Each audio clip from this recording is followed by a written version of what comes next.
There are only a handful of artists who truly stand out as originals in the world of music.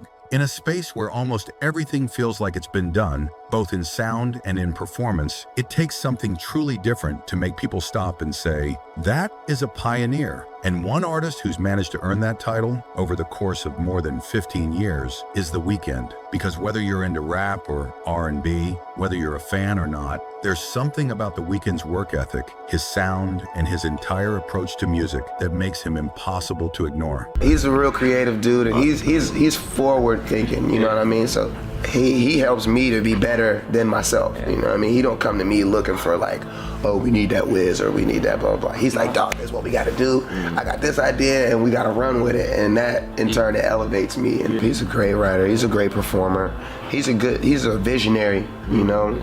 Like he sees it start to finish, everything. That same level of reverence extended to the artists on his label, the ones who were given a platform by this trailblazing musician. The person that, someone I look up to that inspires me, even though I consider him my little brother, is Abel. Abel came into the studio one day and said, yo, don't be scared to embarrass yourself, man. Like, man, that's good advice. Don't hold back. Like, because when me and him would sit as friends and I would tell him certain things, he would be like, yo, that's magical. Like, why doesn't no one know this? And he'd be like, you got to put that in your music. That was probably the best advice I ever got. Starting out as an independent artist in Toronto, The Weeknd has now become a mainstream powerhouse. So much so that Lucien Grange, the head of Universal Music, called Abel Tesfaye a once-in-a-generation talent. And it's easy to see why, given his string of unprecedented successes that have reshaped the music industry. You have 27 songs with over 1 billion streams on Spotify. That's more songs. That's more songs than any artist in history. Right. In the history of music. You have 4 Grammy wins and an Academy Award nomination. Yeah, that's you. Blinding Lights is the single most streamed song of all time on Spotify, almost 5 billion streams. But now the real man behind those dark, drug-fueled stories in his songs is ready to reclaim his identity. He's planning to step away from that persona on his own terms before it drains him any further. If I want to be in that place anymore, because it gets to a point, where I don't know if I'm doing it for the right feelings anymore. To truly understand the transformation of the man we see today, we have to rewind to the mysterious figure who first emerged from the shadows. When The Weeknd first surfaced, nobody really knew who he was. Early blog posts whispered theories. Was it a duo, a secret collective? As House of Balloons dropped, curiosity exploded. The mystery became an obsession. Complex even ran an article piecing together every clue they could find about the faceless artist behind the music. But for a young Abel Tesfaye, the anonymity wasn't a strategy, it was insecurity. I didn't think I was interesting, he once admitted. I hated how I looked in pictures. I just wanted to disappear. So he did. He hid behind the music, using beautiful women in his visuals as stand-ins for his own presence. The mystery became a movement. No one could find a clear photo of him. He looked at it like playing a villain, testing fans' patience. Yet through it all, he had one goal: let the music speak louder than the man. And it did. His early trilogy didn't just make him famous, it reshaped the sound of modern pop and R&B. Even industry legends felt the impact. When Abel heard Usher's Climax, he couldn't help but recognize his own influence. That's a Weeknd song, he said, half proud, half furious. But with time, he learned to take it as a compliment. He changed the game. At first, Abel kept everyone, friends, fans, even collaborators, at arm's length. Not even Drake, who once hoped to sign him to OVO, could predict his next move. Eventually, Abel made his own path, signing with Republic Records and launching his own XO imprint. The underground kid was stepping into the light, but still he kept the mask on. Like my thing, I never expected Abel to stay under OVO. As soon as I heard him once express that he wanted to do his own thing. So it's like, my biggest regret would maybe be that we probably wasted 7 years not communicating with each other when we had something beautiful going on. Like OVO XO still could have been a thing and still will be a thing, by the way. We had our run, we had our moments on Take Care, and my features on his projects, and he just really came to me at one point, came to all of us and was like, look, like I don't want to sign under another artist because I feel like I could be just as big or bigger, and I want to start my own thing. And it was never like, I'm to this day, I'm always excited, always super happy for all those guys. Abel Tesfaye, better known as The Weeknd, told Rolling Stone, "Everything's so excessive. It's refreshing when people ask, who the hell is this guy?" He knew mystery was his weapon, the secret to longevity. After his debut, Kissland underperformed, he came back swinging with beauty behind the madness. This was the turning point, The Weeknd stepping out of the shadows and into global spotlight. The Hills, Can't Feel My Face, often all fire, all chart toppers. The album didn't just hit #1, it launched him into superstardom. But here's the twist, the moment he conquered pop culture was the same moment he began killing off his old self. The enigma started to fade. And that hair, oh, that wild, gravity-defying crown inspired by Jean-Michel Basquiat was more than just a look. It was identity, chaos, rebellion. But by the time Starboy rolled around, Abel was ready to shed it. The hair, the mystery, The Weeknd as we knew him gone. The vision wasn't there anymore, you know? Yeah. It was there, and then, you know, just like the music, it was getting really sad. How'd you feel when you cut it off? Oh man, it was the greatest feeling of all time. It was so good. Because it was Sleep, right? I could sleep better, you know, I felt lighter, you know, when I perform better, you know, I feel better, you know, it's cool.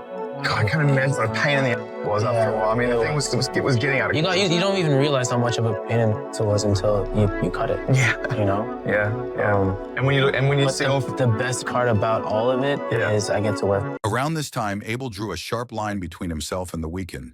In his rare interviews, he made it clear the dark, hedonistic tales weren't always real. "It's definitely a character," he told Esquire, brushing off the wilder lyrics from his early days. This was a shift. The once enigmatic artist was now taking control of his narrative.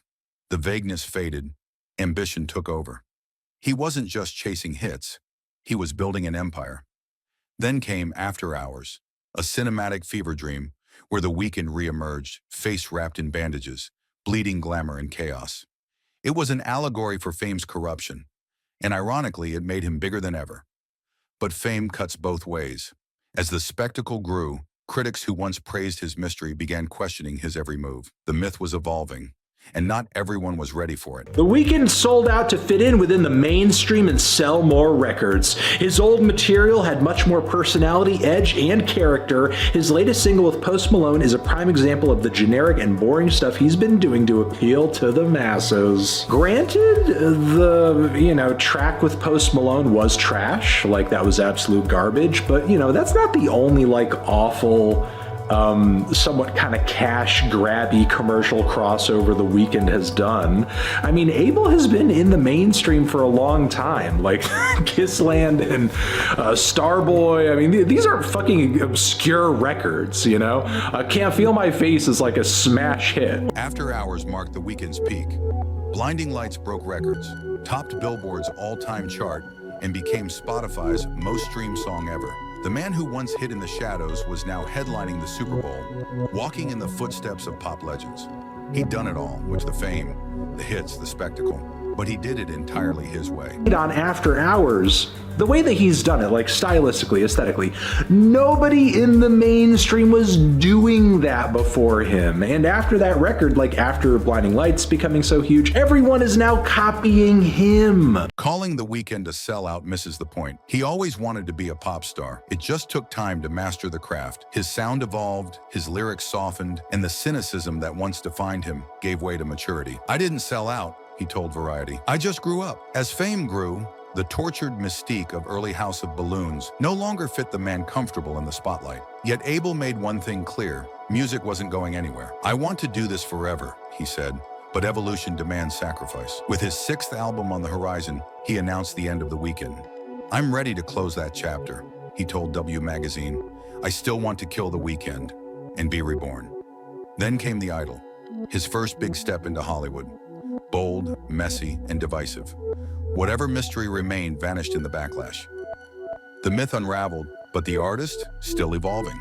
Reviews for HBO's new show The Idol are in, and it got a 10% on Rotten Tomatoes. Now this is a crazy low score for an HBO show, but people are saying it's well deserved after finding out what episode 1 and 2 are about. A user who attended the film festival just revealed the plot, and I had to censor most of it out because it's so graphic. In episode 1 we find out that Lily Rose Depp's character Jocelyn gets in this big scandal because a photo gets leaked with something on her face, and then episode 2 involves very graphic scenes with The Weeknd and her character. The backlash from The Idol hit hard, shaking Abel's confidence.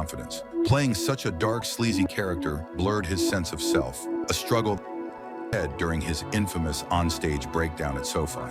So, but I can't give you the concert that I want to give you right now. I'm gonna make sure everybody's good, get your money back, but I'll do a show real soon for you guys. But I want it to come out And you know, I think it's tweet it or Instagram it or whatever. I want you guys to know that I can't give you what I want to give you right now. I apologize. I'm so sorry. I love you guys so much. After the SoFi concert, Abel lost his voice entirely, something he'd never experienced. "I think I forgot how to sing," he said, reflecting on playing his idol character, Ted Rose, who couldn't sing. "It was terrifying. He's never missed a show, performing through the flu if needed. But that night, something deep within his mind was at war. The pain from that experience would shape his next project." Physical injury, but a psychological injury. And yeah, that ended up kind of being the foundation of the tone of the film. Paired with a film starring Jenna Ortega, Abel saw it as the perfect finale, the moment to close the Weeknd chapter for good. No, my albums aren't usually that long. It's just this one it's a part of a trilogy. It's After Hours, Dawn FM, and then Hurry Up Tomorrow is like the final chapter to this trilogy. And you know, I'm a fan of epic sagas, so I want to give my fans a full meal. Well, all your Peter Jackson and George Lucas, and I wanted to give them like my own. That's your trilogy. You always had an idea for 3 albums that has stories. Well, the first one, House of Balloons, Thursday, and Echoes of Silence was a trilogy. Almost instantly, everything shifted. Abel was suddenly everywhere, giving more interviews for Hurry Up Tomorrow than ever before. This is a deeply personal project for you. You know, you've been really open about sort of the toll of fame, right? The sleep deprivation, the losing one's voice, the health journey. How was this healing for you? How did you heal in real life, and how did that inform Hurry Up Tomorrow? I mean, I think I just made it as like a reminder to myself to just, you know. When asked why he was retiring The Weeknd, Abel's answer was simple. He'd outgrown it. People spend a lot of money to come to these shows. You know, they spend money, they save up for a year, and it got to a point where, oh my God, I can't give them what they want. My voice is failing me. And I knew at that moment I needed to sit down and figure out what was going on up there. Yeah, because it wasn't a physical injury. Yeah. So when did the decision to kind of retire The Weeknd, when did that come? That kind of helped it. Yeah. Helped it. Even fans who once doubted him started to get it. The Weeknd was born when Abel was just 19, and by his 30s, he'd simply outgrown that persona. They respected the evolution, even if they missed the mystery. Still, his transition hasn't been flawless. While his music remains untouchable, his move into film has yet to capture the same magic.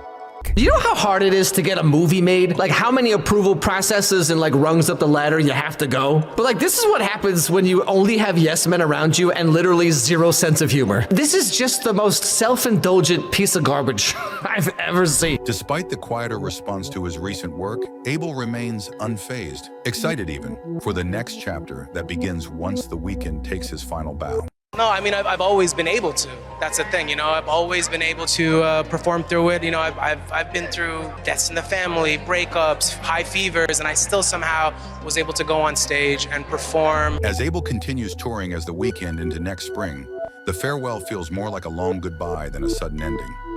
It's not hesitation, it's closure.